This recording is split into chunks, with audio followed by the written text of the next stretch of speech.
2017 წლიდან დავიწყეთ ორგანიზაციამ აღნიშნული კონფერენციის დაორგანიზება და წლების მანძილზე სხვადასხვა პარტნიორი იყო ჩვენი ესე ვთქვათ მხარდამჭერი კონფერენციის და ბუნებრივია ინსპირაციის წყარო ყოველთვის არიან თავად მშობლები და როგორც მე თავად მშობელი წლების მანძილზე ვაკურდებოდი იმას რომ რეალურად არ არსებობდა ბევრი ისეთი სივრცე თუ შესაძლებლობა რესურსი აკადემიური საშუალებები რომ მშობელს მიიღოს სხვადასხვა ინფორმაციაზე წვდომა, სანდო ინფორმაციაზე წვდომა.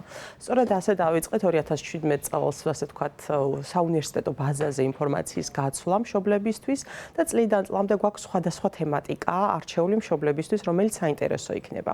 უბრალოდ წლევანდელი წელი არის განსაკუთრებული და განსხვავებული და ძალიან დიდი ინტერესი გამოიწვია. თუკი გასული 8 წლის მანძილზე ჩვენი, ასე ვთქვათ, ინტერესის სფეროს წარმოადგენდა მშობლის მხარდაჭერას იმაზე თუ როგორი მშობელი უნდა ყოფილიყო, პოზიტიური მშობლობა რას ნიშნავს, რა რესურსები არსებობს იმისთვის, რომ გაძლიერდეს მისი შვილი, წლევანდელ წელს აქცენტი თავად მშობელი გახდა და მივედით იქამდე, როცა ვაღიარებთ, რომ უპირველეს ყოვლისა მნიშვნელოვანია თავად მშობლის კეთილდღეობა, თუ გვინდა მშობელმა შეძლოს მაქსიმალური ბედნიერების გაცემა საკუთარი შვილისთვის, რაც ბუნებრივი პროცესი არის. იქნება ეს შეზღუდული შესაძლებლობის მქონე ბავშვი, სპეციალური საგამანათლებლო საჭიროების მქონე ბავშვი თუ უბრალოდ ტიპური განვითარების მქონე ბავშვი. სწორედ ამიტომ წლიდან წლამდე განსხვავებული თემებია, ბუნებრივია და ბოლო, ასე ვთქვათ, უკვე გასული წელი ალბათ იყო ჩვენთვის მანიშნებელი იმისა, რომ მშობლები ითხოვდნენ მათთან ხშირი კომუნიკაციის საფუძველზე ისეთ საკითხებს, რაც უშუალოდ მათ დაეხმარებოდათ. გააგრძელონ ეს პროფესია, რასაც ქვია მშობლობა. კი ბატონო, რა არის აი ეს ყველაზე მნიშვნელოვანი მხარდაჭერის აუცილებლობა, რა მიმართულებით აქვთ მშობლებს?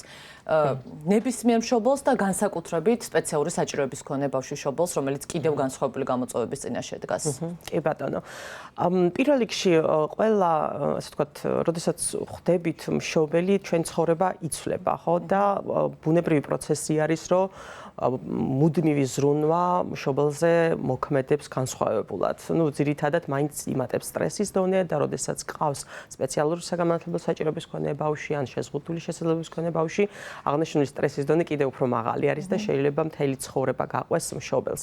შესაბამისად, მშობლების სურვილი ისეთ რესურსებზე, რომელიც მხარს მათაც დაუჭერს. ქვეყანაში მიუხედავად იმისა, რომ არსებობს რაღაც გარკვეული ტიპის სერვისები, საგანმანათლებლო თუ სოციალური თუ რეაბილიტაციის რომელიც ეხმარება ბავშვს, სამწუხაროდ არ აქვს სერვისები, რომელიც მიმართულია უშუალოდ მშობლის კეთილდღეობაზე და მშობლის გაძლიერებაზე. შესაბამისად, ამის დანაკლისი არის და მშობლები გრძნობენ და ჩვენც გრძნობთ, რომ საჭიროა ესეთი რესურსების გაცემა ბუნებრივია. აი თქვენ პირადად რა სახის მხარდაჭერას, რა სახის დახმარება შეიძლება დავარქვათ ისურვებდით როგორც მშობელი, იმისთვის რომ გაძლიერდეთ აი ამ პროცესში? იცით რა არის სხვადასხვა მშობლობის სხვადასხვა ეტაპზე და რაც უფრო დიდი ხანი ხარ მშობელი და ზრდი, თქვათ, შეზღუდული შესაძლებლობის მქონე ბავშვს, მე მყავს აუტისტური სპექტრის მქონე ბავშვი, სხვადასხვა საჭიროებები არის და გააჩნია რა ფაზაზე ხარ. რა ასაკისაა თქვენი შვილი? ჩემი 13 წლის არის უკვე, დიდი ხანი არის ბუნებრივია ამ დიაგნოზთან ერთად, როდესაც ცხოვრობთ, სხვადასხვა ტიპის ადაპტაცია გავიარეთ ამ პერიოდში და იყო პერიოდი, როდესაც აქტუალური მშობლისთვის არის ისეთი სერვისების მიღება, რომელიც კონცენტრირებულია და მიმართულია ბავშვზე, ეძებს რესურსებს, რომელიც და ესეთი გრძნობა აქვს, რაღაცას აკლებს მუდმივად, რაღაცა მეტი ჭირდება, მაგრამ რაც პერიოდი უფრო მეტი გადის, მშობელი ხვდება, რომ არის რაღაცა, რის მერეთაც ჭირდება თავად მას მხარდაჭერა, იმიტომ რომ ყველა ენერგია და რესურსი წლების მანძილზე მიმართა მის შვილს და იმისთვის, რომ გააგრძელოს, ესე ვთქვათ, ეს მუდმივი ბრძოლა მის შვილთან ერთად, მასაც ჭირდება ეგრეთ, ასე ვთქვათ, გადატვირთვა, ემოციური მხარდაჭერა, თანამოაზრეების გაჩენა იმისთვის, რომ შეძლოს ეფექტურად მართოს და უბრალოდ იყოს მშობელი ისეთი, როგორიც მის შვილს უნდა რომ ყავდეს გვერდზე, ბუნებრივია. ჩვენ შესავალში ვახსენეთ ემოციური სტაბილურობის შენარჩუნების მნიშვნელობა და სწორედ ამის მხარდაჭერა მშობლებისთვის, რაც წარმოადგენს კონფერენციის ერთ-ერთ მთავარ მიზანს და მიმართულებას. აი პირადად თქვენ რა გეხმარებათ დიანა ამ ემოციური ბალანსის და წონასწორობის შენარჩუნებაში თქვენს ყოველდღიურობაში? ისწავლეთ ეს ნელ-ნელა? ნელ-ნელა მოდის ეტაპობრივად ბუნებრივია და არაფერი განსაკუთრებული, რაც ალბათ სხვას არ მატებს, ეს უბრალოდ სოციალიზაცია, ბუნებრივი გარემო. და მხარდამჭერების მოძიება შენს პატარა მიკროგარემოში, სადაც ცხოვრობ, მუშაობ. და მიუხედავად იმისა, რომ ბუნებრივ პროცესად მიგვაჩნია სოციალიზაცია, ძალიან ბევრი მშობელი, როდესაც აღმოაჩენს მისი შვილის დიაგნოზს, იკეტება საკუთარ თავში, ძალიან ბევრი ადამიანი, რომელიც ვერ ახერხებს დასაქმებას, სადმე გასვლასაც კი. ამიტომ ჩაკეტილია პატარა, ასე ვთქვათ, მის მიკროგარემოში და ესეთი ტიპის კონფერენციებიც კი საშუალებას აძლევს წელიწადში თუნდაც რამოდენიმე დღე გამოვიდეს ის მუდმივი ზრუნვისა და ვალდებულებისგან, რომელიც აქვს მშობლობას, მოყვება და ნახოს მსგავსი ტიპის გამოცდილების მქონე მშობლები და გაიზიაროს მათი გამოცდილებაც. და წლევანდელი წელი ამითია განსაკუთრებული, რომ მართლა არ ვჯერა, რომ საქართველოში ხდება ეს კონფერენცია და ტარდება, იმიტომ რომ ისეთი თემები გვაქვს, რომელიც მაგალითად მე წარმომედგინა შესაძლებელი იქნებოდა მხოლოდ მოხდეს ევროპაში, ამერიკაში, დრამათერაპია, არომატების თერაპია, ხო, იმდენად ინტერესი არის საოცარი, ძალიან დიდი მოთხოვნა არის, ერთადერთი, ასე ვთქვათ, სამწუხარო ვითარება ის არის, რომ საკმაოდ მცირე რესურსებია ფინანსური იმისთვის, რომ შევძლოთ ყველა მონაწილის მიღება, მხოლოდ 100 ადამიანის მასპინძლობას შევძლებთ წელს და ძალიან დიდი სურვილი გვაქვს, რომ უფრო მეტი მხარდაჭერი გამოუჩნდეს. ეს დედა უფასოა რამდენადაც ვიცი. უფასო არის და ბუნებრივია მხოლოდ სამოქალაქო სექტორი აკეთებს და არასამთავრობო ორგანიზაციები ასეთი ტიპის კონფერენციების მხარდაჭერას, საკუთარი რესურსების, თან ფანდრაიზინგით, თან მოძიებული, ასე ვთქვათ, მხარდაჭერით, სამწუხაროდ ინტერესი ჯერჯერობით სხვა კერძო სექტორიდან არ დაფიქსირებულ, რომ ხარი დაუჭიროს ან წაახალისოს მშობლების კეთილდღეობას. რაც შეეხება სახელმწიფო უწყებებს და ზოგადად სახელმწიფოს მხრიდან აი ამ საჭიროების მქონე ბავშვებზე ზრუნვას. თქვენ ახსენეთ, რომ არის გარკვეული რესურსი ამისთვის, მაგრამ ეს საკმარისი არ არის. აი უფრო კონკრეტულად როგორ ფიქრობთ, რა უნდა კეთდებოდეს, რა ვერ კეთდება, რა არის გასაკეთებელი შესაძლებელი? ძალიან დიდი თემაა, სფეროა, ბუნებრივია. გვაქვს მთავარი გამოწვევა, რაც არის სოციალური და ჯანდაცვის ტიპის სერვისებში, ეს არის სერვისები, რომელიც მიმართული არის ბავშვებზე და სამწუხაროდ ჯერ კიდევ ართ იმ ეტაპზე, რომ ეს სერვისები მიმართულია კონკრეტულ დიაგნოზებზე და არა საჭიროებებზე, რასაც ვეძახით სამედიცინო მიდგომას და ამ სამედიცინო მიდგომით, რადგანაც ხელმძღვანელობთ, ვერ ვხედავთ ბავშვის და მშობლის იმ საჭიროებას, რომელიც ფორმაში ხშირად არ ფიქსირდება. შეიძლება ადამიანს არ ქონდეს კონკრეტული დიაგნოზი, მაგრამ დღეს რაღაც კონკრეტულ პერიოდში იყოს საკმაოდ მოწყვლადი ჯგუფის წარმომადგენელი, რასაც სახელმწიფო ვერ ხედავს. იმედია, როდესაც გადავალთ ამ ბიოფსიქოსოციალურ მოდელზე, გამოჩნდება არა მხოლოდ, ასე ვთქვათ, ბავშვის საჭიროებები, დიაგნოზის მიღმა, არამედ ასევე მშობელიც, რომელიც თვლი პირადი გამოცდილებიდან გამომდინარე, რომ მშობელსაც არანაკლებ ჭირდება მხარდაჭერა რესურსულად, ინფორმაციულად, როგორც ეს ჭირდება ბავშვს. ფაქტიურად ერთნაირი მდგომარეობაში ვართ, ერთ გზას გავდივართ და რესურსებით სახელმწიფოდან თუ კერძო სექტორიდან უნდა იყოს გათანაბრებული, იმიტომ რომ მხარდაჭერა მშობელს არანაკლებ ჭირდება ვიდრე ბავშვს.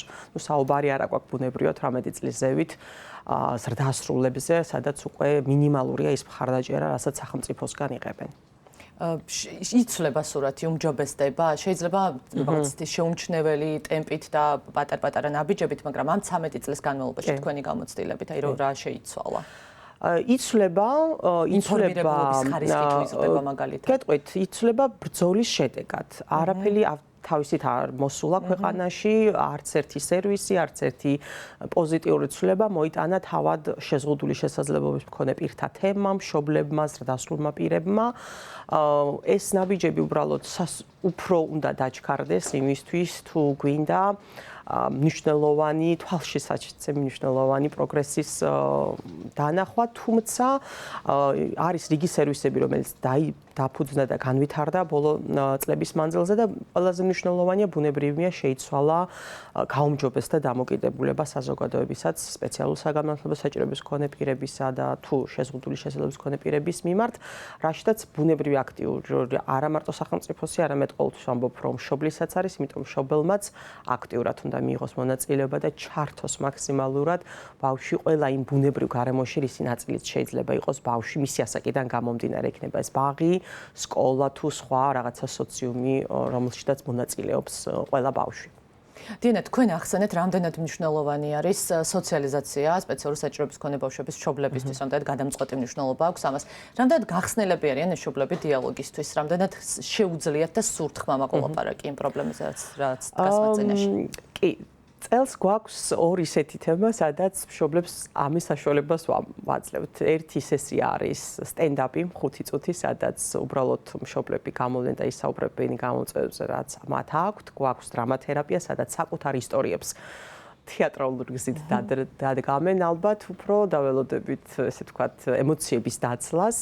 მშობლები ძალიან ღია არიან საუბრისთვის, თუ კი მათ ესაუბრები მათივე ენაზე და თუ კი ხედავენ შენში თემის ნაწილს. ჩემთვის ძალიან კომფორტულია მათთან საუბარი და გახსნა, იმიტომ რომ მეც თემს წარმოვადგენ და როდესაც იწყებს საკუთარი გამოცდილების გაზიარებას, სხვა მშობელიც იხსნება. წლევანდელ წელსაც ჩვენ ყოველთვის ვცდილობთ ახალი მშობლები ავიყვანოთ, მაგრამ გვყავდეს რაღაც ის გამოცდილი მშობლების გუნდი, რომელიც მაგალითს მიცემდნენ.